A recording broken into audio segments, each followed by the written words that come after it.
ఫలము లేదని చింతయేలను, వస్త్రములు లేవని దిగులు ఏలను.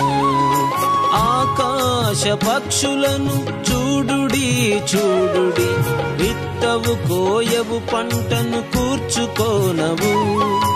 ఆకాశ పక్షులను చూడుడి చూడుడి, విత్తవు కోయవు పంటను కూర్చుకోనవు. ఆయనే వాటిని పోషించుచున్నాడు, ఆయనే వాటిని పోషించుచున్నాడు. భయము లేదుగా, దిగులు లేదుగా, యేసును నమ్మిన వారికి. భయము లేదుగా, దిగులు లేదుగా, యేసును నమ్మిన